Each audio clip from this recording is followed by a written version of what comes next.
Let's face it, skyrocketing gas prices and the ever-changing flow of traffic in the metro are two things you need to consider in purchasing your first car. What will be your daily driver?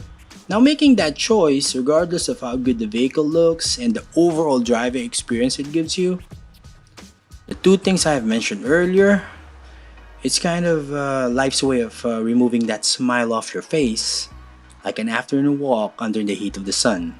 So basically, the car you must be getting must remove these two important worries off your head. Well, unless you're in the super rich category of life, in lifestyle, that you don't really give a damn. But in the reality of life, for most of us, we need a car that needs to be a daily driver, but still needs to look good, and it's nice to drive. I believe I got that covered for you this week. This is the all-new 2022 Suzuki Celerio. It is a small hatch, you may say.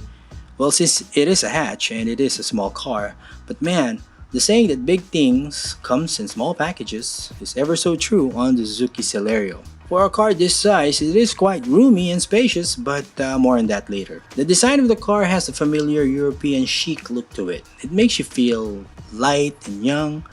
I guess it's because it looks like a fun car. The honeycomb grille is not that big. The front design highlights more on the Suzuki badge in the middle, along with that chrome accent strip and the nicely shaped headlamps. The lower grille that houses the fog lamps for me is more eye-catching, since it's like the car is smiling back at you in a nice way. Doesn't look serious or aggressive. It is welcoming. I like it. On the side, you will notice the all-black alloy wheels that are size 15. I understand that the door handles are inherited from my favorite decade in time, the 90s. But still, it works and blends well with the car. And if it's from the 90s, it is definitely good. On the functionality aspect of the car, the doors, especially for the back seat, they open so wide that makes the ingress and egress, even for tall guys, a very swift process. And I do want to mention again something that is again taken from the 90s, the classic ever reliable keyhole. It's right there beside the door handles. The back of the Celerio, I would say, looks simple, but it's stylish at the same time. The shape of the tail lamps defines the curves and the character of the car. You got the door handles to open the hatch, whilst a rear windshield wiper is there as well. So you got a mix of modern, classic combination right there at one look. The tires look skinny from the back, but it should just be fine to perform the task it is meant to do. And what's important here, it improves fuel efficiency. Almost 300 liters of cargo space is available at your disposal. And as you go inside the car, it's on all black and mostly hard plastics everywhere, which is expected for this type of vehicle. When you take your seat, you don't feel cramped, like you're inside a small car. Though you are, but it doesn't feel like one. All the controls are within your reach, and it's all with the familiar knobs and dials. You are provided with a Sony 6.2 touchscreen infotainment system that has Bluetooth connectivity. I like it that Suzuki made an effort to have this than not having one at all. One thing that surprised me though is on the dash, the controls for the power windows and the door locks are in the middle beside the hazard button. I like it since it's just right there in front of you and it won't take too much of your attention from your driving. Though most of what I saw did meet my expectations, but the absence of a center armrest, that kind of disappointed me. Since, I don't know, it's just one of those basic things that I expect on a car regardless of its segment. Hopefully one can be added in the future. On the back seat, nothing much to expect there, but it's roomy and comfortable. 3 teenagers would have no complaints sitting beside each other at the back. However, for 3 grown adults, well, it should be okay, as long as they're good friends. Power comes from a 1-liter dual-jet engine with dual VVT, produces 67 horsepower at 97 Newton meters of torque. Well, you may say it's not a lot, but that is just fine because this is not a big car, and that power is enough to get this up and about and on its way. So I mentioned earlier VVT. That means variable valve timing, so we all know what that gives you. It's good engine performance while providing you improved fuel efficiency. Now you have a choice of a normal 5-speed manual transmission or the AGS, which is what Suzuki calls the auto gear shift.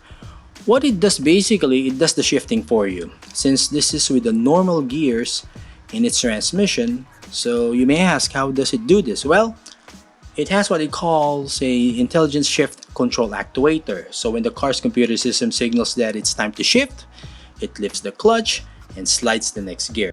It still works like a manual system underneath. It's just that Suzuki found a way to remove the burden of controlling the gears yourself with your left foot, which is a big deal since it addresses one of the concerns we have mentioned earlier, which is slow and stop-and-go traffic. One of the improvements that were made on this new model is the Hardtech platform.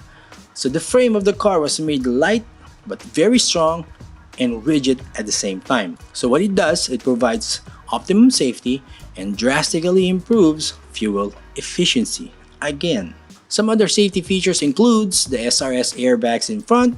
It has the ESP, which we call Electronic Stability Program, which is basically traction control.